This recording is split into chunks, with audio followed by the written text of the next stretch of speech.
Buenos días, buenas tardes, buenas noches, a la hora que sea que estén viendo este nuevo episodio de Grooveando. Estamos muy felices de volverlos a saludar.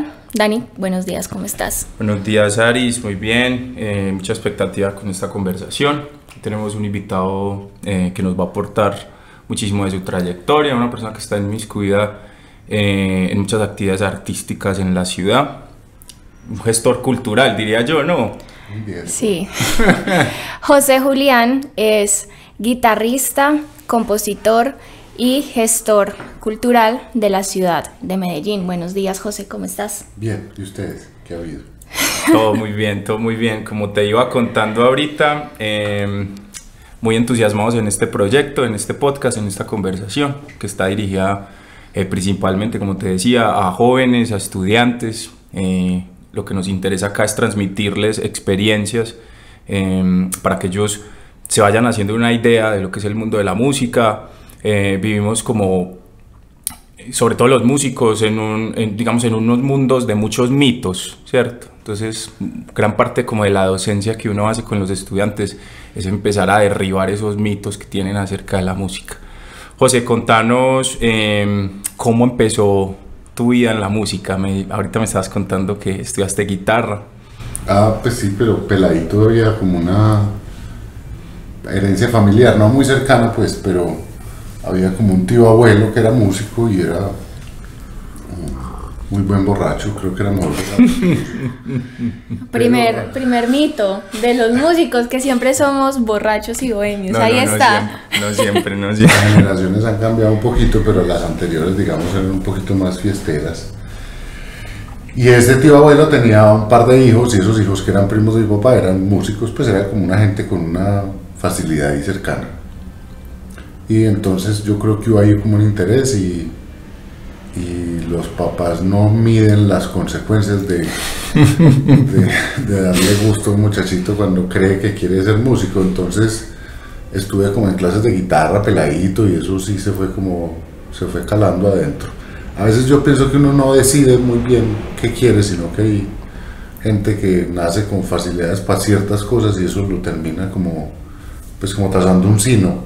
Yo no sé si pues habrá quien... Yo tengo un primo que, por ejemplo, tiene una facilidad con las matemáticas que no tuvo opción más que aprovecharla, pues. Exacto. O condenarse, porque efectivamente, seguramente él quiere hacer otra cosa en la vida, que no sea eso. Pero yo creo que hay una cosa ahí como un misterio con el talento que es indescifrable y es como hay una facilidad, así sea chiquitica, que permite que uno termine ocupándose del tema. Ok, pero como tal, en alguna institución estudiaste el instrumento. Pues yo estudiaba con un profesor particular y después estudié en la EPA estando peladito y creo que tuve un semestre o dos en la Universidad de Antioquia, pero después estudié en la universidad, estudié música, estudié guitarra en EAFIT hasta un punto pues. ¿No terminaste? No terminé. Ok. Es que lo que te estaba diciendo ahorita... Los niños deben terminar. Lo que te estaba diciendo ahora, que muchas veces pues la profesión del músico y del artista como tal, uno de los caminos que se puede recorrer para llegar a ciertos resultados pues es la academia, pero hay innumerables ejemplos de músicos muy buenos que no necesariamente pasaron, digamos, o no por un camino formal completamente para poder llegar a hacer lo que hicieron. Entonces yo creo que con el arte sí hay, digamos, cierta diferencia a otras profesiones. Pues un médico necesariamente tiene que estar acreditado, pues tener una tarjeta, pues de alguna manera... Profesional, pues. Sí. Pues yo creo que eso está relacionado como con la injusticia del oficio. Es decir, podemos darnos el lujo de tal vez no estar graduados porque nos pagan tan mal que finalmente no importa si estás graduado o no. Yo no creo que sea una correlación específicamente como de libertad porque el arte sea particularmente especial. Eso por un lado, y por el otro porque la universidad sí entrega cosas que la calle no, bueno, al menos, o a mí por lo menos. Es decir, la gente con la que hoy toco, con la gente con la que hoy trabajo, la gente con la que estoy hago música es la gente con la que estudié, pues, es decir, esa es la gente con la que uno construye realmente como una idea estética o una idea de lo que quiere ser como músico en la vida. En la calle también la puede construir, pero pues yo no sé si sea tan fácil encontrar tanto músico junto, haciendo lo mismo y con tanto tiempo como tiene uno en la edad de estar en la universidad y con la disposición que tiene en ese momento en la vida.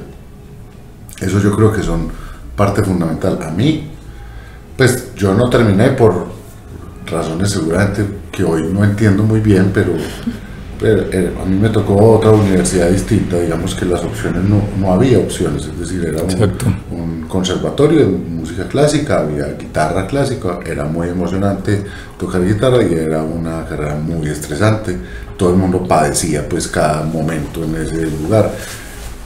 Y creo que más que eso fue como cierta empatía como con la rebeldía, puede ser. Entonces el encuentro con la música popular, el encuentro con el folclore, que además fue en la misma universidad pero no en la facultad de música, resultó, digamos, una forma de engancharse para la calle. Ok, hay algo que el músico que eres hoy le agradezca a la academia. Sí, y al café. No, de hecho lo que acabo de decir, primero la gente que conocí y los músicos que tengo alrededor, que son todos de ahí, ¿cierto? También tendría que reconocer que ninguno de ellos hace uso de su cartón a menos que sea profesor, ¿cierto? O es decir, cada trabajo que hacemos o cada cosa que tenemos resulta igual si tenemos o no una acreditación profesional, a menos que uno tenga la decisión de dedicarse a la academia y de enseñar, ¿cierto? Enseñar, digamos que es una responsabilidad más. Y eso que enseñar en una como en una institución de educación superior, porque para enseñar, no sé, ser docente particular o en academias, que no todas son como una empresa formal, por decirlo de alguna manera, no se necesita tampoco. No se necesita, pero la universidad entrega cosas muy particulares, es decir, no solamente frente al asunto de la música, sino yo creo que la amplitud de la música en todas sus manifestaciones es difícil asumirla con responsabilidad si uno está solo en la vida, y la universidad permite que uno no esté solo en la vida. Eso le permite a uno tener un montón de visiones de muchas cosas, encontrarse con muchas posibilidades y escoger una. Yo creo que hay una cosa fundamental como en ese asunto de formarse como en pensamiento crítico, y es el hecho de conocer las suficientes manifestaciones para uno poder escoger una, o para por lo menos enamorarse de una. De lo contrario, se está enamorando de lo poco que conoce, y eso puede resultar complicado. Y conocer, por supuesto, pues una cosa que sin duda es patrimonio universal de la humanidad, como es la música clásica o la música, digamos, académica, es una cosa que no hay cómo evitarse a ello, pues es decir, no hay un argumento válido en el que uno pueda decir como, sabes que no me interesa, pues claro, no me interesa porque no lo conoce o porque no tiene sentido, pues eso. Entonces la universidad tiene un montón de cosas importantes. Yo creo que una de ellas es la capacidad de ampliar el pensamiento musical y artístico en general. Pues más emocionante que NEAFIT, que fue donde yo estudié, puede ser la Universidad de Antioquia, incluso más allá de que la carrera o el pensum o que una sea de una o tal forma, es por la gente que la rodea. Es decir, usted en la Universidad de Antioquia va a ser amigos artistas plásticos, teatreros, gente que está metida en ese mismo problema suyo desde otra visión. Entonces eso sí amplía sin duda la capacidad y la idea, porque es que si uno se acuesta en una pieza, en un apartamento de hoy en día con el techo tan bajito, es muy posible que esté muy seguro de todo lo que piense, y eso creo que no es como muy sano. Claro. En la vida, pues. Es más, incluso la educación no solamente es teoría, libros, sino que educarse en una sociedad también es tener relaciones, precisamente lo que vos decís, tener relaciones con un círculo que te ayude a conseguir los objetivos que querás, ¿cierto? Y ese nivel educativo, precisamente, pues aportando a lo que decís, la universidad es un lugar en el cual lo encuentras. mí, por ejemplo, la universidad también me aportó muchísimo a la hora de poder escribir, leer música y poder comunicarme de manera más efectiva con otros músicos, ¿cierto? A veces cuando he trabajado con músicos que me han pasado a la academia, algunas cosas que serían muy sencillas como explicar son un poco más complejas, entonces toca usar otro lenguaje, toca empezar a buscar cómo explico esto para que se logre pues el resultado que uno quiere. Sí, bueno, y cuéntanos entonces en este momento en qué andas. Nos contaste ahorita que estás trabajando en la Pascasia, que es una corporación. Cuéntanos qué es la corporación a la cual pertenece la Pascasia. La Corporación Común y Corriente. Me encanta ese nombre. Nosotros somos o empezamos siendo compañeros de la universidad. Después de ser compañeros de la universidad, pues aparece como mi generación de músicos en EAFIT es particularmente, pues es particular porque es una generación que produjo, digamos, manifestaciones populares en Medellín. No todas las generaciones lo hacen, digamos que hay generaciones que se ocupan de otras, no es que sean mejores poco fértiles o peores, sino que se ocupan de otros lugares. Las generaciones anteriores de la universidad que yo conozco, porque son músicos de la Orquesta de la Pascasia, es gente que toca toneladas, pues gente que tiene una relación con el instrumento muy impresionante. Pero esa generación, digamos que tenía una particularidad, y es que estaban en esa misma facultad gente que era la gente de Coffee Makers, la gente de Polaroid, la gente de Puerto Candelaria, estábamos los de Gordos Project, estaba la banda de la República. Había como una efervescencia particular con el hecho de hacer música de otra forma distinta a la que la universidad nos proveía, ¿cierto? Y eso obviamente genera otro tipo de inquietudes, ¿cierto? Es decir, listo, tenemos grupos, parece que con la música y con todo podemos aprender a cómo hacer canciones, todo bien, puede que logremos hacer canciones. Y después toca aprender a hacer discos, y hacer discos significa muchas cosas más que no tienen que ver con música, y conseguir una plata que además poco o nada tiene que ver con ser un humano. Conseguir plata no tiene mucho sentido, pero hay que conseguir plata y hay que sacar discos adelante. Entonces esa iniciativa nos procuró la idea de juntarnos algunos para lograr armar una idea más cooperativa que empresarial, que nos diera la capacidad de hacer el disco cada vez que la música lo necesitaba. Eso no lo hemos logrado después de 10 años, pero hemos logrado otras cosas. Esa iniciativa la empezamos David Robledo y yo, que somos ambos de Gordos Project, y apareció entonces Alejandro Bernal y Pablo Ángel, que son de Mr. Bleed, y empezamos con Música Corriente, que era la disquera que estábamos armando. Nos salíamos con el Alto, y con el Alto Estudio hicimos eso que era una disquera. Y en esa primer envión como de gestión, de buscar trabajos, de ir buscando la plata, encontramos la posibilidad de sacar como la primera promoción de discos, la primera colección de discos que se llamó Los Discos Inauditos. Ahí estaba un disco de Mr. Bleed, un disco de Metropolizón, que era un grupo que tenían el Guapito y Sam Farley. Estaba Mr. Bleed, Metropolizón, Gordos Project, otro disco que grabamos de Antonio Arnedo con Sam Farley, y ya, esos 4 discos fueron los primeros discos inauditos. Y eso pues obviamente resultó muy emocionante, pero también nos dimos cuenta pues que no teníamos cómo sobrevivir juntos solo haciendo discos, porque pues sería muy bueno, pues ya sería una vida rockstar, pues no sí, es un poquito más desde complicado. Queen no pasa, sí, ya. Entonces empezamos a estructurar y a camellar en otras cosas, en otros trabajos que fuimos haciendo, y de repente apareció una casa en el centro que parecía ser una posibilidad para nosotros ocuparla, y esta casa se convirtió en la Pascasia. Y estando en la Pascasia nos dimos cuenta que había problemas mucho más graves que los nuestros, que hacer discos no resultaba siendo un problema, sino pues con una necesidad un poquito caprichosa, pero que pues... Sí, la necesidad del músico como de trascender, sí, de dejar. algo. Sí, y la pandemia nos demostró que somos más inútiles todavía. No tenemos nada que hacer en la sociedad. Pero hicimos eso, la Paz Calle, nos dimos cuenta que los músicos en el ecosistema artístico son los más privilegiados. Sí. Es decir, una persona se demora 2 años creando una novela y de qué vive sus 2 años.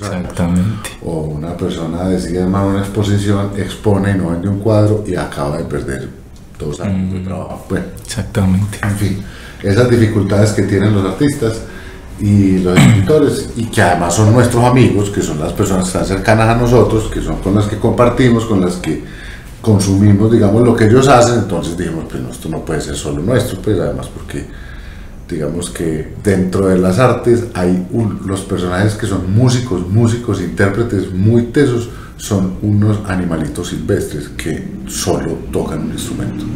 Gente que no lee, no va a cine, no hace nada más porque tiene que dedicarle horas a eso para tocar lo que tocan, ¿cierto?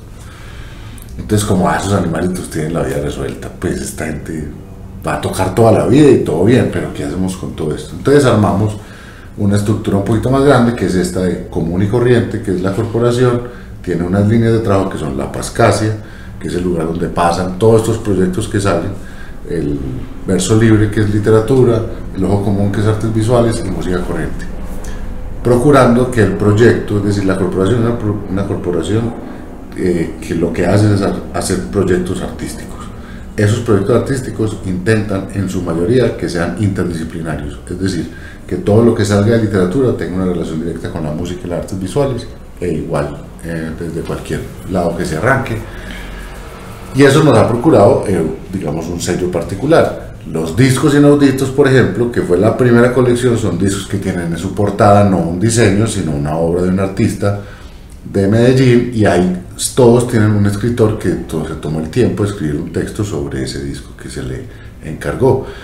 Hay en esa colección tenemos pues como unos más elevados, digamos, que nos ayudaron y les pareció emocionante estar ahí, pero digamos que hemos ido encontrando la posibilidad de trabajar así. Entonces eso hago hoy. Me encanta, me encanta. Yo soy fan de ir a la Pascasia, aunque hace mucho rato no voy, porque, la vida de adulto. Ahorita están pasándose para sí. otra.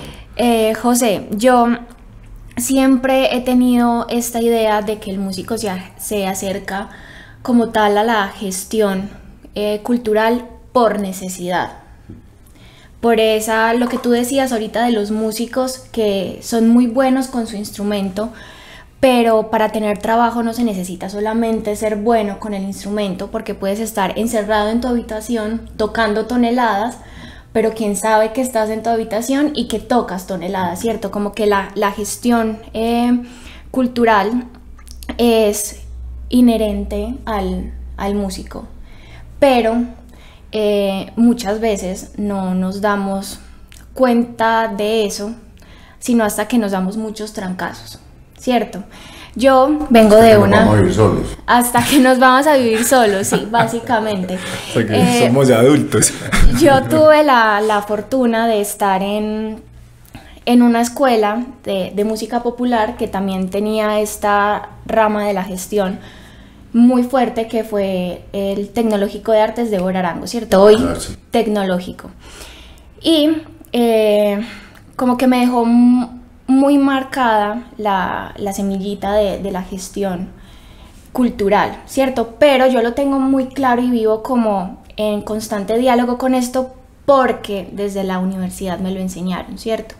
Pero, ¿cómo crees que ahora un músico se puede como acercar desde los inicios a esa gestión cultural y en especial a la autogestión? Este es un tema complicado porque ya tendríamos que entrar a hablar de los gestores. El gestor es un animalito un poquito raro.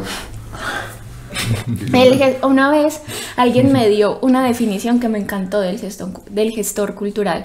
Como el gestor cultural es una persona que es entrona, que sabe venderle las ideas a la gente. O sea, hazte de cuenta literal un vendedor del centro que tú vas pasando Y uno es como, pucha, uno llega a la casa y uno, yo para qué compré esta maricada, yo no necesitaba esto, pero el Señor te convenció de que lo necesitabas y lo compraste.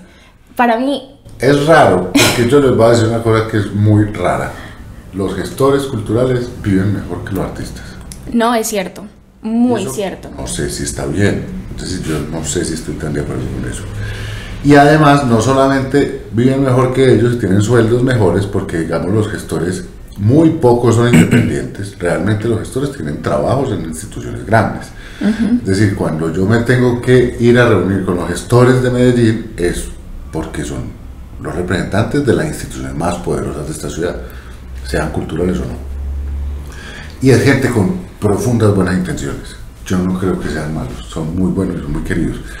Pero esa desigualdad es rara, y además corremos un peligro particular, y es que van en procura un poco de canalizar las ideas artísticas de la ciudad, y eso no está bien. Es decir, los gestores deberían procurar que la libertad de los artistas termine entregando una idea, pero esa idea no puede ser definida por... Eso pasa de muchas formas. Está, por ejemplo, de la manera municipal, es decir, una alcaldía que saque una beca y diga, vamos a hacer una beca para los artistas de esta ciudad o de este municipio, pero todos tienen que hablar sobre el aborto en mujeres de baja estatura, con tales y cuales condiciones. Exactamente. Eso procura un arte institucional que no es lo que buscamos.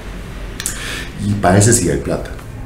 Para el ocioso, que es el importante, hay muy poquita o nada. Esa es la que hay que, esa todavía sigue viviendo de lo que le queda, cae de uno sin querer, sin darse cuenta. Entonces sí, es complicado, pero finalmente gestionarse o autogestionarse, yo tengo que decir que es una cosa muy aburrida, es muy harta, es como nacer con vocación para ser guarda de tránsito, es muy aburrido, uno no se levanta con ganas de, o a mí no me dan ganas de hablar de mí casi, o de decir, ustedes tienen que saber que yo soy espectacular. No, yo no soy espectacular, yo soy una cosa muy boba, y ustedes también son muy bobos, entonces si usted me quiere dar una plata, pues démela y vamos a ver qué hacemos. Entonces gestionar es una cosa que a mí todavía me produce como mucha dificultad, pero finalmente hemos entendido con el tiempo que hay formas de gestionar. Por ejemplo, en nuestra idea o en nuestra experiencia, para hablar como en términos bien de las alcaldías, en nuestra experiencia hemos encontrado que la gestión va más allá de buscar recursos en personas que tal vez tengan una sintonía con el arte. Va más bien en construir ciertas amistades con gente mucho más importante que uno, que hace cosas que realmente son menos boba que uno. Menos boba que uno, no, igual en donde uno logra entablar ciertas relaciones que permiten desarrollar algunos proyectos. ¿Eso qué quiere decir?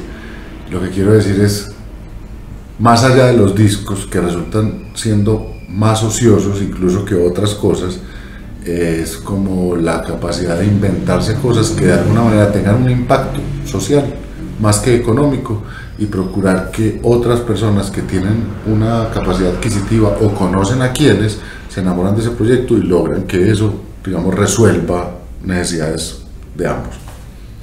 Casi siempre están relacionadas con el impacto social. Eso significa que los proyectos tengan que tener la suficiente capacidad para llegar a la mayor cantidad de gente. Y uno debe escoger qué tipo de gente es la que puede realmente impactar. Entonces, en nuestro caso, nuestro impacto más profundo no es en otra cosa que en los artistas, más que en la comunidad.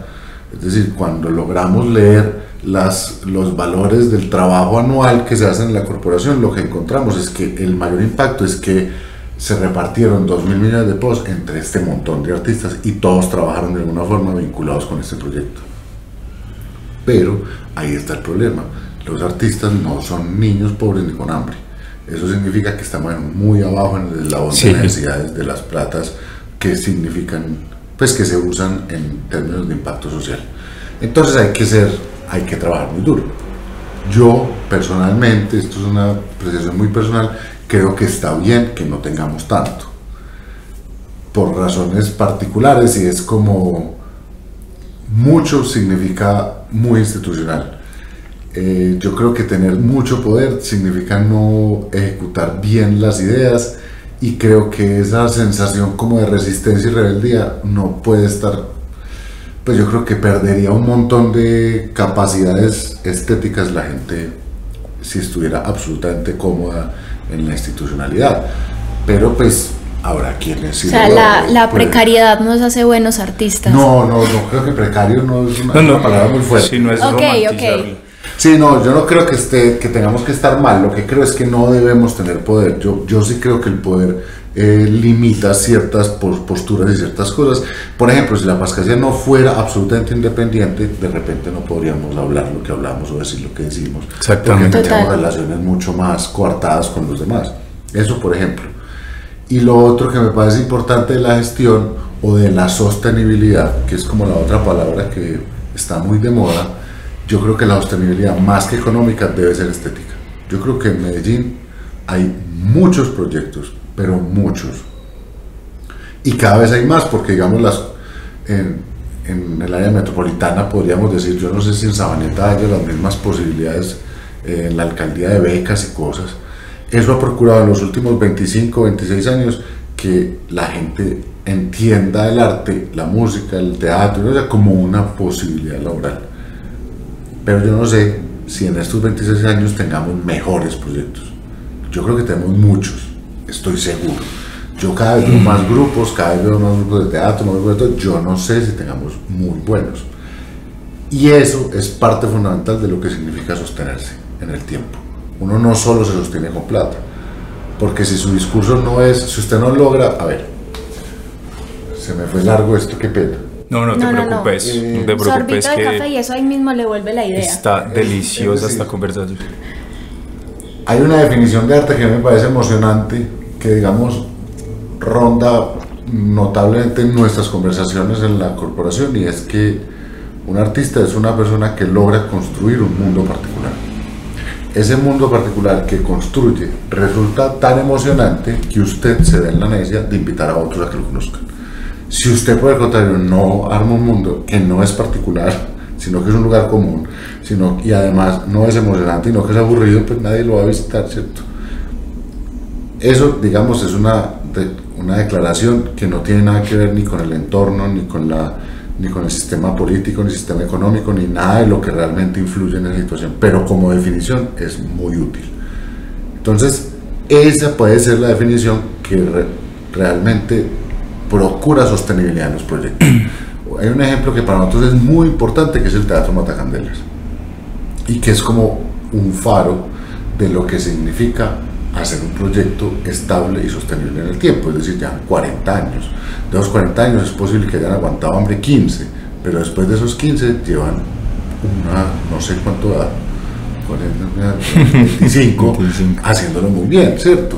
Es decir, llenando su teatro con sus obras. Eso no es suficiente, no alcanza, pero digamos eso es una parte fundamental. La gente sabe quiénes son, entiende que es un teatro de autor, es decir, como a mí, yo entiendo que el Teatro Matacandelas reúne como posibilidades del teatro poético. Entonces yo si quiero ver teatro que tenga que ver con literatura y con poesía, yo sé que voy a Matacandelas, ¿cierto? Que no es, no están montando, pues sí, también las montan, pero digamos no es especialmente una cosa del teatro griego, no. Ellos tienen otras ideas y esa idea es de ellos y solamente de ellos.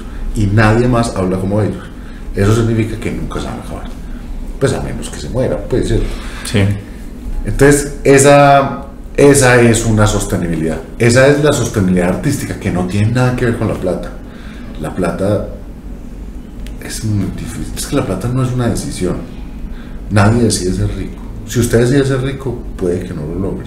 Exactamente. O si usted decide, pues como yo ya decidí, lo mío es ser rico, pues ¿qué vas a hacer? No, nada de eso es verdad. Todo está relacionado con el azar.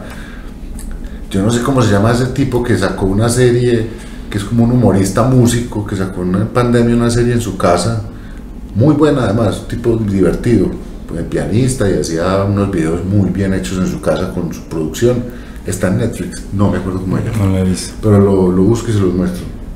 Al tipo lo entrevistan y como finalizando la entrevista le hacen la pregunta que hacen normalmente estos periodistas, le dicen, ¿Usted qué le dice a los jóvenes que quieren ser como usted? O que no, que no. Que no, que no sea. Que se arrepientan a Que tiempo. esto no es verdad, que esto es suerte, yo me gané la lotería, la gente lo dio por ver esto, pero yo no hice nada para que eso pasara.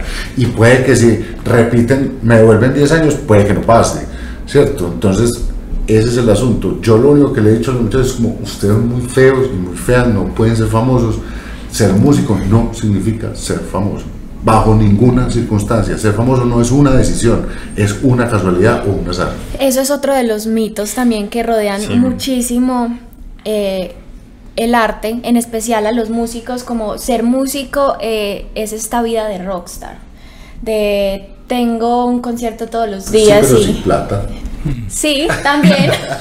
El arte es un colador donde se van quedando personas cuando realmente pues como se enfrentan a un mundo real y digamos que todos esos mitos cuando comienzas pues la carrera pues se van cayendo de a poco. Semestre a semestre. Hay que Está calculado. ¿Qué? Es decir, yo me acuerdo de todos nosotros en el primer semestre hablando de quién era el mejor guitarrista del mundo.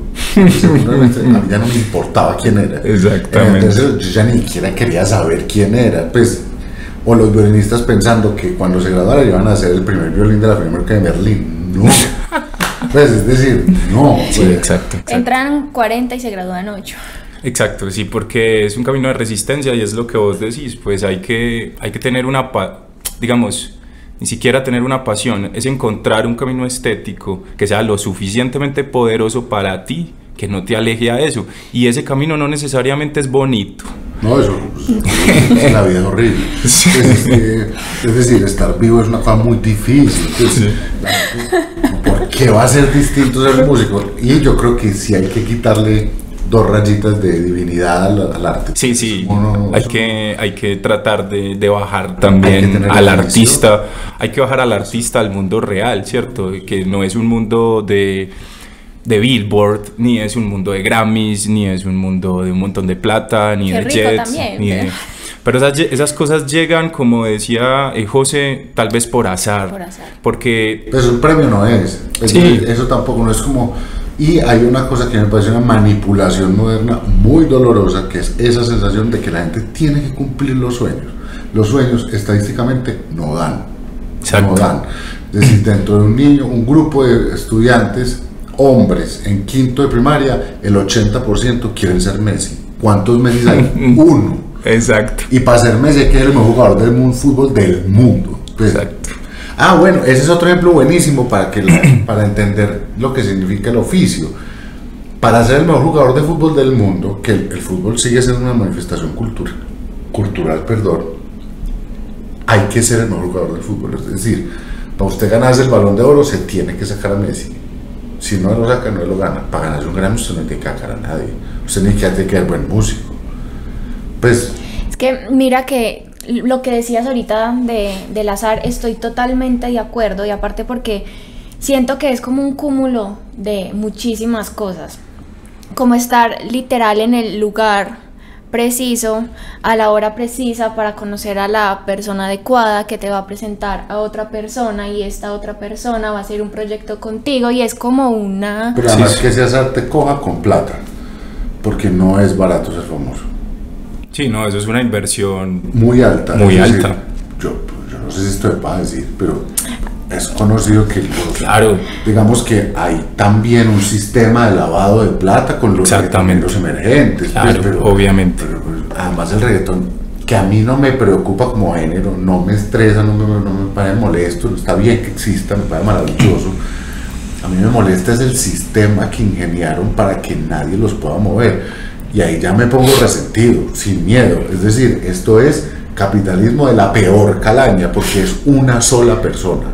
O sea, la imagen es una sola persona y 20.000 obreros que están dispuestos a cambiar cada vez que los necesiten. Exactamente. Entonces los amigos míos que tocaron con reggaetoneros, no duran más de un año en un proyecto. Los echan para que no se enamoren, para que no tengan ninguna relación. Nunca había tenido como esa perspectiva de esa industria. No, es aterradora, es aterradora y además es homogeneizadora, que es lo peor de todo. A mí lo que me molesta del reggaetón es que sea lo único. Es decir, Y vuelvo otra vez al asunto económico. Las posibilidades de la gente sin recursos también tienen que ver con este tipo de cosas. Es decir, una persona que tiene muy pocos derechos culturales. Entonces, listo, ya perdimos la pelea, no hay nada que hacer. La equidad es inalcanzable, esta sociedad no puede ser justa económicamente, todo bien, pero culturalmente tampoco. Tampoco. O sea, la gente no tiene derecho sino a oír una sola cosa y a ver una sola y a leer una sola cosa. Entonces, a leer un libro de superación personal, a ver una serie de Netflix y a escuchar reggaetón, nada más, no puede ser. O sea, porque está muy relacionado el sistema económico a los sistemas culturales. Porque es que la cultura es capaz de transformar sociedades enteras. Se demora, sí, es una gotica que va cayendo, pero erosiona, ¿sí o no? Y si a vos le das a esos 50 años, te tumba el sistema político que sea. Pero entonces, o sea, claro, para poder mantener un sistema político, vos necesitas controlar y mantener tu sistema cultural. Incluso ahora hay muchos como influencers. Bueno, tenemos un caso ahorita, Milei, que quedó presidente ahí en Argentina. Son figuras que hablan de la guerra cultural, ¿sí o no? De que están librando una guerra cultural. Probablemente los artistas ni sepan que están metidos en eso, o sea, o no les interesa muchas veces. Al artista no necesariamente le tiene que interesar de manera consciente que está disputando una guerra cultural, una guerra política, pero las personas que están montadas allá sí lo ven de esa manera, y probablemente el sistema económico pues también encuentra sus maneras para, digamos, para reforzar la idea de que hay un arte que está bien hecho y hay un arte de unos loquitos ahí que miran cómo sobreviven. O sea, y está bien hecho, pues el reggaetón está muy bien, cada vez está mejor. Sí, oye, exacto. Hace 20 años lo que era de reggaetón, uno dice como, uy, parce, pero sí. O sea, y el problema es caer en la discusión de si está bien o está mal, porque esa discusión es calificativo en el arte, no, eso no cabe. En general, Es no cabe, es difícil. como decir que esta pintura que tenemos atrás está bien o está mal, ¿a los ojos de quién? No, Sí, ¿Bajo qué parámetros? No, eso sí existe. Es decir, la objetividad existe y existe porque existen herramientas. Lo que pasa es que lo que sí necesitamos es herramientas para poder decir ese tipo de cosas. Mire, el fútbol es una manifestación cultural porque la gente no sale diciendo simplemente que está emocionada o que está triste. La gente sale diciendo qué cambios habría hecho, qué jugadores le gustan, qué jugadores no le gustan, cómo jugó el arquero, qué tipo de juego hizo, cómo deparó el equipo. Ojalá alguien saliera diciendo eso en un concierto. Exactamente. Qué melodías tan feas, qué armonía tan boba, qué sonido tan pelle, rico, o qué cosa tan emocionante. Entonces sí hay una objetividad, sí se puede ser objetivo, digamos, en la crítica, pero eso significa conocimiento. Si usted no tiene conocimiento para poder decir que una obra de arte es de tal o cual forma, difícilmente lo podrá lograr.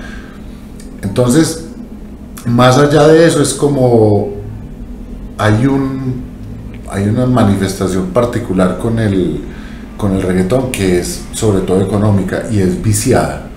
De hecho, internamente ya está viciado, pues como que está tergiversado de quién es el dueño de qué. Los compositores no son los dueños de las canciones, ya son los cantantes que se las compran, ni siquiera se las compran, es decir, casi que los sobornan y les dicen, es que si yo no la grabo esa canción no existe, entonces yo me voy a caer con el 80% y usted que la compuso con sus 4 amiguitos les va a dar el 20%, y así funciona. No, y es horrible. Y es un mercado de inversionistas. O sea, claro, o sea, vos recibís inversionistas en tu tema. Hay mucha gente que lo que hace con canciones es meter una plata que es su patrimonio, ya se vuelve un activo, ¿cierto? Y entonces con los años eso te va generando regalías y se vuelve pues un negocio. Ahí no hay escrúpulos digamos, de caminos estéticos. El arte no se preocupa absolutamente por reflejar absolutamente nada de la realidad que lo rodea, simplemente, bueno, o sabes que yo alguna vez pensando, que lo logren, pero es casualidad también. Pero sabes que ese mismo sistema probablemente en 200 años en el futuro revele cómo funcionaba el sistema capitalista.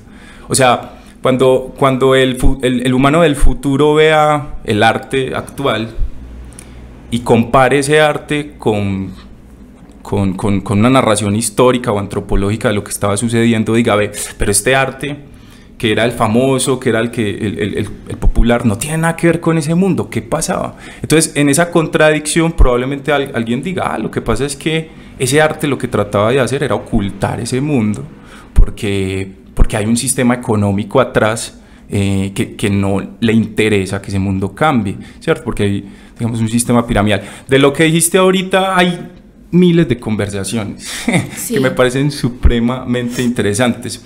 Yo quería ir a un punto específico y es a la relación con lo público, a la relación con como artista o como gestor.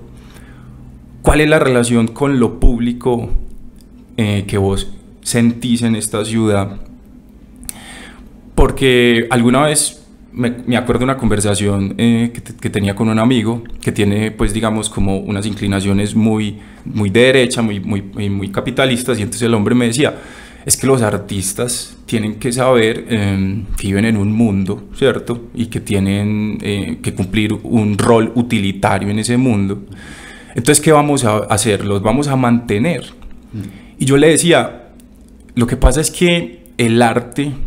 El problema es medir el arte desde la utilidad, porque el arte no es una actividad humana que nació para fines utilitarios. O sea, el arte, y no estoy tratando de romantizar el arte, sino que estoy tratando de pensar el arte como un proceso histórico que siempre funcionó como un lenguaje entre los seres humanos para transmitir X conocimiento, ¿cierto? Entonces no hay una afinidad utilitarista. Entonces, pero yo le decía a él, por ejemplo, muchos de los países nacionalistas europeos en el siglo XIX, parte de su promoción política y nacionalista era coger a estos compositores y meterles plata.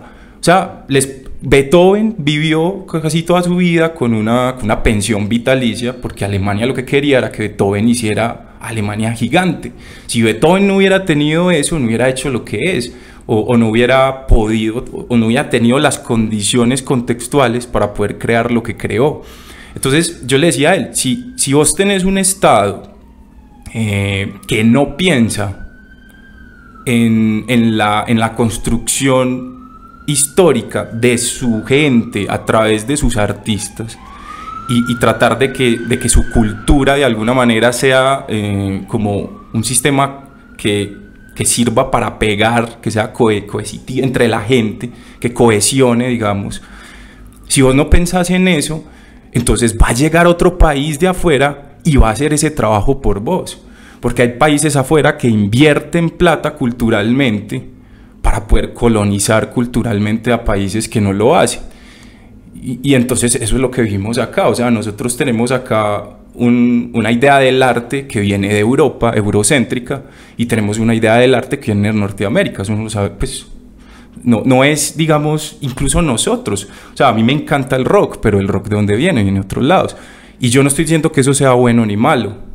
A mí no me interesa entrar en esa discusión, porque pues eso ya es un tema moral y pues o ético, y cada persona pues lo pensará. No quiero llegar a eso, sino que quiero llegar es a cuestionar cuál es el trabajo del arte realmente, o sea, la utilidad, que puede que no sea ya, que puede que la utilidad no la veas en que, mira, cómprame esto, no, porque así no funciona, pero en procesos históricos a largo plazo es supremamente importante. Entonces quisiera saber cómo es digamos, como la colisión con lo público en Medellín. Pues lo primero es que hay que tener en cuenta que hasta el siglo, yo creo que hasta el barroco, el arte no era otra cosa que un trabajo, pues. Es decir, su oficio era absolutamente utilitario, porque los músicos trabajaban para el rey, los pintores y los escritores también. Y solamente después de eso es que empieza, digamos, a transformarse esa idea. Es decir, de Goya se conocía solamente los retratos que le encargaban hasta que le desmantelaron la casa y además se mantenía lo bueno era aquí, pero pues ya cuando ya, pues, es decir, todo lo que no podía pintar, todo lo que para él era importante estaba pintado en los paredes de su casa. Entonces, no llevamos tantos años de profunda expresión. Digamos que eso lleva poco tiempo, pero tener razón en que definitivamente es importante. Yo creo que no el arte, sino, pues sí, el arte, la cultura en general, digamos que puede resultar emocionante. Lo que pasa es el ritmo o la aceleración con la que se utiliza. A ver, el reggaetón en Medellín y la música urbana sin duda es parte de la cultura. Tiene una dificultad, y es que como no está directamente relacionada con es decir, no es como un proceso, digamos, orgánico, lo que pasa es que esa plata no tiene ninguna repercusión en la ciudad. Antes de pandemia, en el 2019, Medellín fue la ciudad del mundo que más plata produjo en términos musicales. Del mundo, por encima de Corea del Sur. No nos cayó una esquirla, ni a nosotros, ni a la alcaldía, ni a nadie.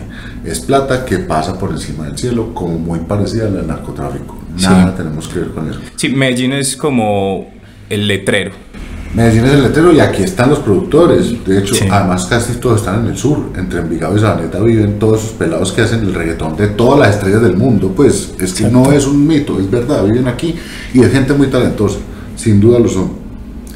Pero esa plata, pues ellos ni la reciben. Eso llega a su casa editora que queda en Estados Unidos, esa casa editora la guardan en una cuenta en otro lugar y pagan impuestos en otro lugar que no es este, y viven en un apartamento en Envigado sin mover nada. Exactamente. Entonces está bien, hay que aceptarlo y tener otra relación. Frente a lo sublime del arte, yo creería que sí, hacer arte sin representar ninguna institución, sin representar ninguna idea particular, sí promueve, digamos, un desarrollo específico de un territorio, pues. Ese desarrollo es muy difícil de cuantificar porque efectivamente no produce plata inmediatamente, pero hay una historia que puede funcionar, y es, después de la Segunda Guerra Mundial, Estados Unidos, que ya había salvado, digamos, al mundo de los nazis, le dijo a Europa como, pues yo ya soy rico, y no solo soy rico, lo salvé. Y Europa entonces dijo, yo ya soy del primer mundo. Entonces Europa dijo, no, es que ser del primer mundo no es tener plata. Eso es ser un nuevo rico, pero para ser el primer mundo usted tiene que tener cultura. Yo su cultura no la conozco, yo no sé usted quién es. Exactamente. Entonces ahí entra el pedazo que puede ser especulativo, puede que exageren, pero es verdad, y es Estados Unidos, que todo lo hace así, dijo, entonces vamos a meter esto por debajo de la mesa, y empezó a meter plata para que las giras de Louis Armstrong pasaran sin que fuera un problema, para que todo fuera pasando y para que ellos supieran que sí tenían cultura y tenían una música, y esa música la pusieron ellos y no se volvieron famosos orgánicamente, fue la primera payola por debajo de la mesa. Claro. Entonces llaman, en ese podcast, llaman al guitarrista Nina Simone y le dicen, ¿usted se acuerda cuando se fueron para África y tocaron no sé qué? Dijo, claro, porque Nina además se quedó 6 meses haciendo activismo en África. Esa fundación no existía, era la CIA, que hizo todo para que eso pasara, para que ustedes existieran en el resto del mundo. Claro. Entonces eso sí procuró una idea particular. A las patadas, como hacen los gringos, sí, pero finalmente el resultado es evidente. Estos manes entraron al primer mundo. También hay una historia con Jackson Pollock, que es un pintor pues muy famoso, recibió plata de la CIA porque, o sea, Estados Unidos tenía, o sea, construyó todo un plan cultural en el siglo XX. Sí. Para que su música, el jazz, por ejemplo, ahora además, que esos artistas eran alumnos de los rusos, porque lo que montaron fue un edificio de 5 pisos donde estudiaban todos los artistas gringos con profesores rusos, y la única que tenían que hacer era dejar el 50% de sus obras ahí, después de irse gratis. El presidente que siguió dijo, este edificio está estorbando, quemó la mitad, y quemó la mitad de la colección más importante de arte moderno de esta norteamericana. Pero esos profesores rusos venían de reunirse con Lenin cada 8 días, porque este man los reunía cada 8 días y les decía, ¿y ustedes qué van a hacer? Y no hacen nada nuevo. Entonces nos vamos a inventar el mundo, pero los artistas son iguales. No, tiene que haber una cosa nueva. Si no hay una cosa nueva, no pasa nada. Esta es la política del nuevo hombre, este es el arte del nuevo hombre. ¿Qué van a hacer? hay lo que decís ahorita, un condicionamiento al artista. Pero no le ponía tema, les decía, hagan lo que quieran, pero nuevo. Pues decir, no pueden salir Claro, con lo mismo de siempre. pero ahí ya hay un condicionamiento. No, y el artista también como apoyo a la política del Sí, momento. claro, es que lo que Mira te decía que- ahorita, el arte muchas veces está direccionado sin saberlo. Hay unos Esa hilitos conversación invisibles políticos. la hemos tenido un par de veces acá en el podcast. De hecho, es la frase favorita de Dani, que es como el artista es un espejo de la sociedad. Y lo que decía Dani ahorita, que no siempre hemos tenido un papel como utilitario, como de producción. Yo siento que sí, el arte nació como una forma de lenguaje, pero desde que la persona de turno se dio cuenta de que la voz del artista tiene muchísimo poder, es muy difícil que el arte salga de esa bolita del político de turno. ¿Por qué? Voy a poner el caso de Latinoamérica. Latinoamérica tiene una historia de violencia bastante fuerte. Creo que por eso a los artistas a veces nos da tanto miedo hacer ciertas cosas. O sea, tengo unos amigos que durante la pandemia sacaron una canción y decía muy indirectamente lo que estaba sucediendo con el gobierno y casi no se las dejan sonar. Y habían gastado el dinero Sí, en claro, la hay un producción, condicionamiento. en la producción de la obra. Creo que los artistas somos conscientes de esa voz que tenemos, y en esa parte yo sí me quedo siendo así súper romántica, creyendo que esa voz asusta bastante incluso a nosotros mismos. Pero esa voz no es unánime, pues todos los artistas son distintos y hay artistas Total. de toda postura, Sí. y cada quien expresará su manera. Creo que hay alguna sintonía ahí con una suerte de justicia, pero pues más o menos, pues yo cada vez la encuentro menos, pues Mira. somos ciudadanos sobre todo. Sí, pues, total. además. Sí, cada uno Mira está que- en su burbuja, cada uno vive lo político y lo social de manera distinta, le parece justo o injusto X cosa y lo expresa a través de Mira su que eso que acabas de decir, como que todos somos diferentes, creo que a eso me refería ahorita cuando decía como bajo qué parámetros se juzgaba una obra de arte. O sea, creo que la obra de arte existe no solo por ella misma, sino por la persona que la observa. Y toda persona tiene una estética del arte completamente diferente. Por eso creo que se me hace un poco imposible, casi que utópico, meter una obra de arte en este parámetro de bueno o malo. José, Sí se puede. tengo una, ¿sí se puede? Hay una Ok, hay y una es que idea. siempre hay, eso siempre va a ser Pues yo no creo que un el arte debate. sea subjetivo. Pues a uno le puede gustar o no, pero eso no quiere Pero decir no que sea quiere decir bueno que o sea malo. bueno. Hay una idea en la contradicción que es súper interesante, un filósofo que se llama Hegel, y es que él dice que la objetividad está dentro de la subjetividad. O sea, él dice, hay una subjetividad gigante y dentro de esa subjetividad vos podés encontrar objetividad.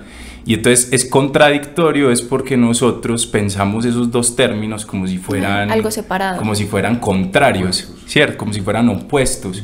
Y él dice, no, o sea, piensa la objetividad como burbujas dentro de subjetividades más grandes o intersubjetividades, pues.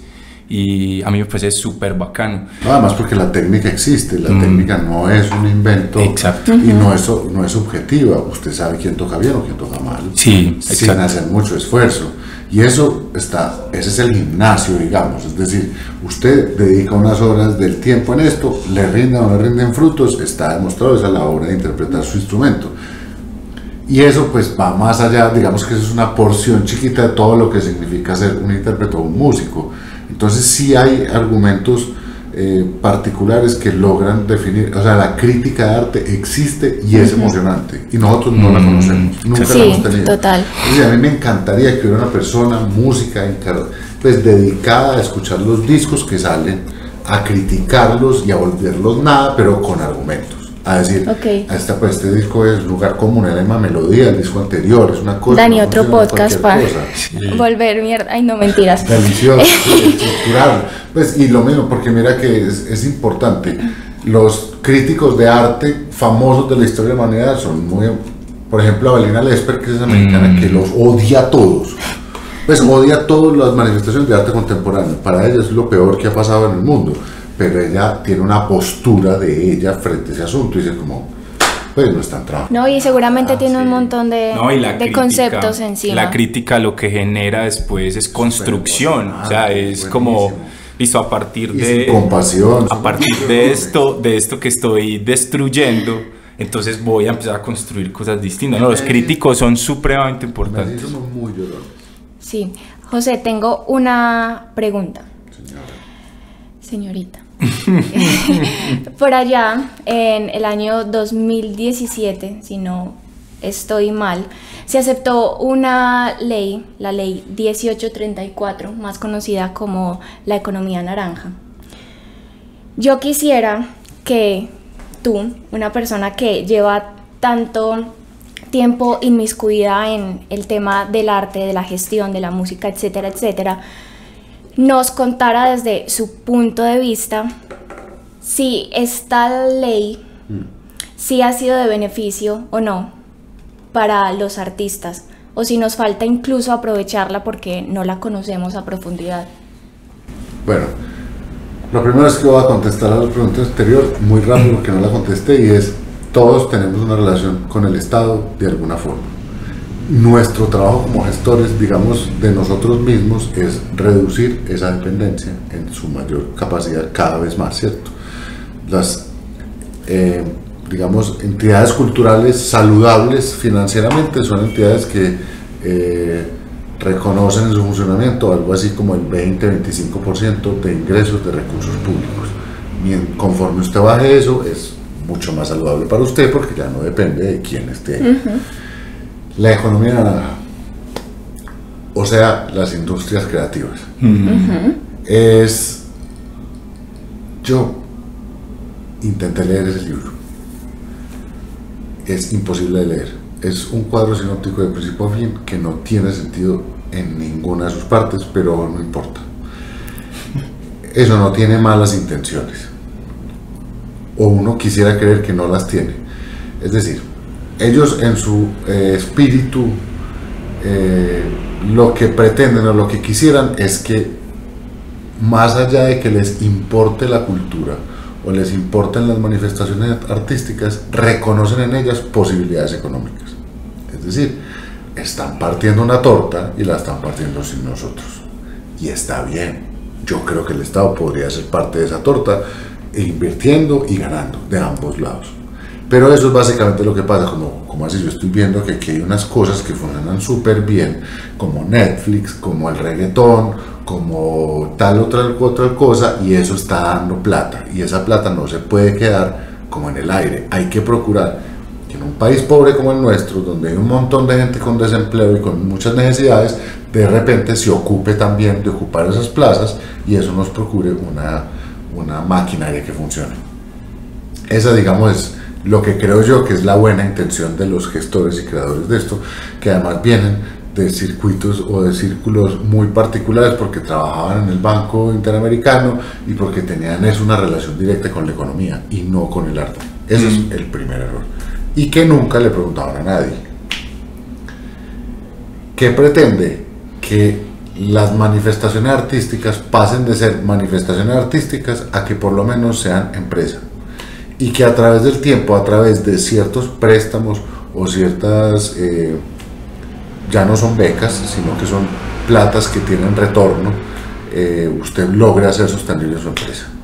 Es decir, es volver empresas las manifestaciones artísticas. Okay.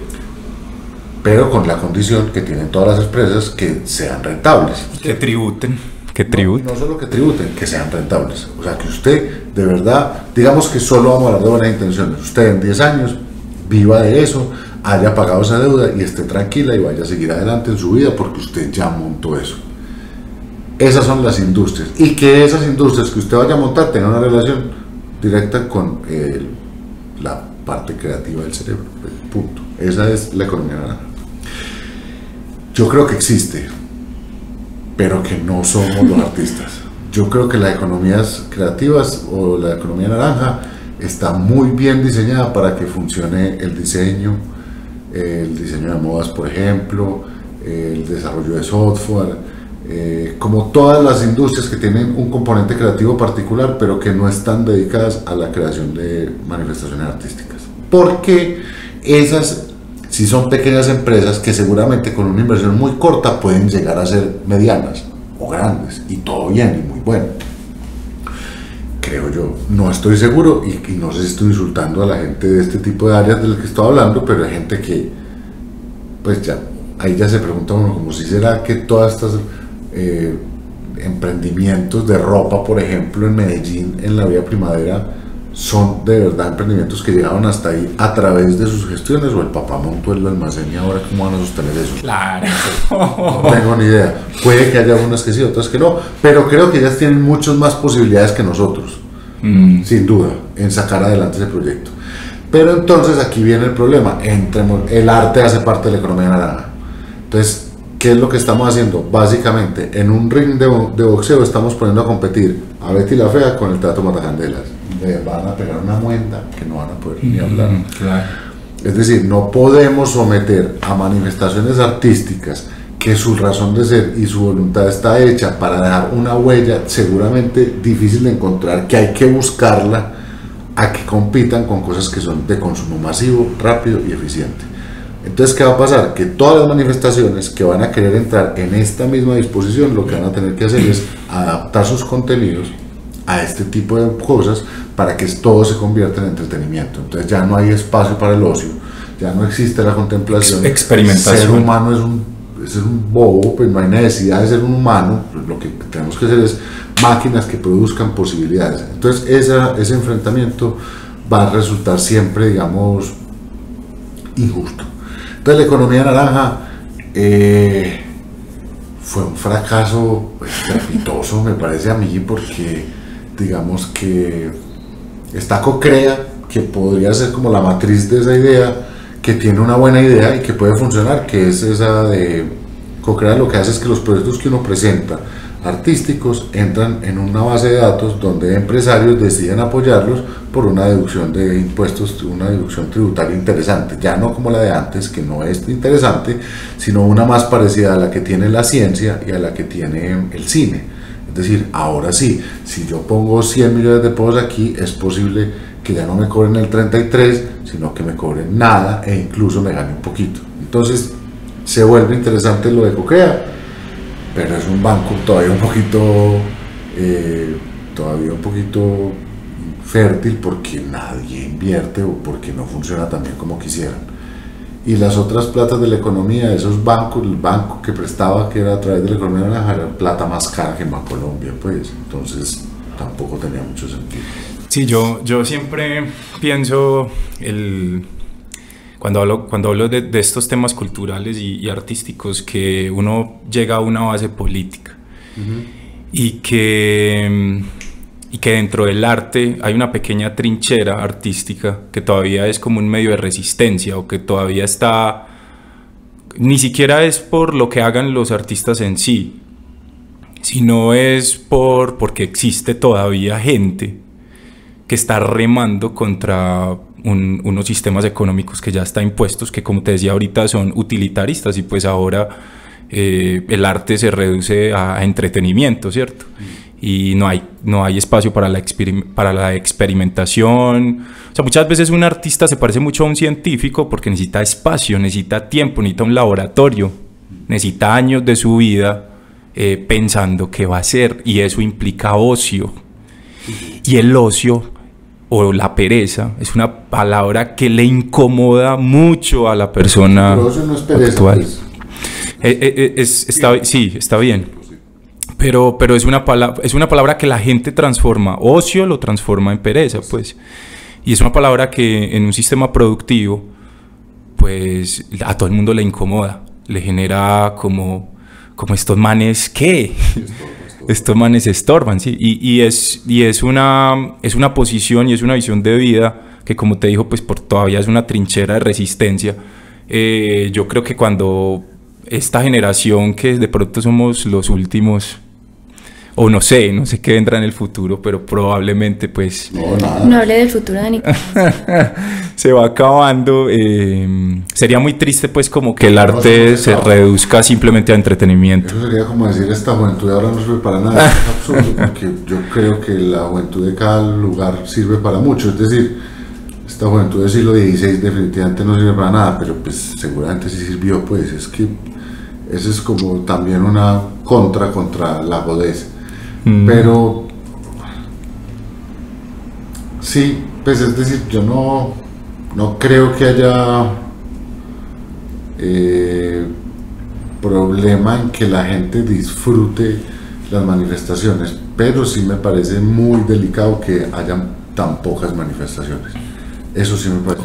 O que estén tan homogéneas, ¿cierto? Homogéneas, que además la pandemia ayudó un montón, porque claro, la gente pues, le parece como muy fácil decir como claro, pero ahora pues con internet cualquiera puede lograr, no. Eso es un Eso es mito. más difícil. Eso es un mito, No, eso es un mito. no, lo fue posible, pero claro, las estructuras gigantes de promoción y distribución encontraron las mismas barreras que encontraron en el mundo análogo, pues en el digital. Entonces, si vos no pagás y no haces una suficiente esfuerzo, pues tampoco vas a llegar a ninguna parte. Exactamente. Entonces, sin duda hay que enamorarse del oficio, y las pretensiones económicas y de ciertas formas tienen que ser parecidas a lo que está ejerciendo uno en la vida. Es decir, si a usted lo que le gusta es la plata o hacer plata, pues usted no debería estudiar música. ¿Escucharon? Exactamente. O pues, y es más, no debería estudiar nada. El problema es vocacional. El problema no es pues como que hay carreras que dan más plata que otras. Yo digo, pues, Había un amigo mío que decía que había dos maneras de ser millonario. Una, nacer millonario. Sí. Y otra, casarse con una persona millonaria. y mira que ninguna de las dos es una decisión. Pues, Sí, ninguna de las dos es una vocación. Bueno, o una decisión, posible. Yo pues podría decir, y soy pues el peor pobre del mundo, pero pues, ¿qué vamos a hacer? A mí en realidad me gusta. Te iba a preguntar, como para que vayamos finalizando, ¿cómo va el cambio de sede de la Pascasia? Está muy emocionante. Diga hasta una chimba. Está muy emocionante porque Va para un edificio, ¿no? vamos para un edificio. Esto nos desborda de todas las formas posibles. Esto es como una decisión que tomamos muy rara, pero la tomamos por muchas razones. La primera, porque apareció la oportunidad, y una vez apareció la oportunidad, lo único que pudimos pensar fue como, pues tenemos 40 años, ya no estamos jóvenes, en 10 años no vamos a tener la energía para hacer esto. Sí. Estamos partiéndonos el lomo 15 años o 20 trabajando. Si no lo hacemos ya, en 10 años no vamos a tener ni el cuerpo ni la resistencia, pues no vamos a ser capaces, hay que hacerlo ya. Entonces nos metimos en este chicharrón y vamos sorteándolo. Es un lugar más grande porque creemos que necesitamos que quepa más gente, pues más gente, no me refiero solamente como al concierto, sino más gente en todo sentido. Es decir, hoy ya tenemos una casa donde hay productoras de cine, hay un estudio de grabación, hay periodistas con el Armadillo, está 2 productoras de cine, ya dije, un taller de artistas plásticos y de grabado, otro taller. Entonces digamos que ya hay más gente. Se creció la familia. Se creció la familia. Qué Esto bueno, sí qué resulta bueno. emocionante, como aquí hay gente de todos los colores y gente haciendo cosas muy distintas unos de los otros, y eso ya formula una idea un poquito más emocionante, porque hay menos margen de error de equivocarse. Con tanta gente viéndolo uno ya no mete la pata tan fácil, o pues hay muchas opiniones y eso genera como una idea más bacana, y estamos muy embalados y debemos un poco de plata pero eso está muy emocionante, y eso pone un ladrillo, pues hacemos fiesta y ahí vamos, y yo creo que en febrero vamos a abrir. Y me imagino que se van sumando personas en el proceso. Oh, eso al revés. Se va saliendo gente. ¿Cómo no? Qué chicharrón tan hijueputa, yo me voy de acá. Esta gente, ¿para qué está haciendo esto? Voy por lo mío. Ok, vamos a depurar el colador del que hablabas. No, los trabajos colectivos y los proyectos colectivos son muy berracos. Es muy difícil porque, y sobre todo si son como los nuestros, que son de gobierno horizontal. Porque pues Claro. asumir poder también es asumir responsabilidad. No, de hecho, no hay poder, solo hay responsabilidades. Y las responsabilidades son muy mamonas, porque cansón. Entonces yo entiendo cuando la gente dice, como no, yo creo que me manden y que me paguen. Pero si me mandan ni pagan, yo me voy. Súper interesante. Bueno, Dani, ¿alguna cosita más que decir? Yo una conversación supremamente interesante. Por allá vamos a estar en la Pascasia cuando en febrero. Sí, ojalá hayan disfrutado muchísimo esta conversación. Todo siempre con la intención de crear comunidad y que esto pueda, de la manera más romántica del mundo, generar algún cambio eventualmente en cualquier persona que nos escuche. Muchísimas gracias por haberse quedado hasta el final y muchísimas gracias a José Julián. Sí, ahí sí, no. Tenemos al menos 25. Esta parte la vamos a editar porque ante todo el positivo. Mentiras. Muchas gracias, José Julián, por haber aceptado la conversación. La conversación es muy importante. Porque la conversación, cuando vos estás exponiendo en palabras cosas que pensás, estás haciendo reales de alguna manera, pues como la imaginación o las cosas, o a veces estás aterrizando cosas que tenés en la cabeza cuando la pones en palabras. Entonces, la conversación es supremamente importante. Ese sí es el ocio. Exacto. Y ahí está. Muchas gracias, José. Entonces, nos vemos en un próximo episodio de Grooveando. Muchas gracias.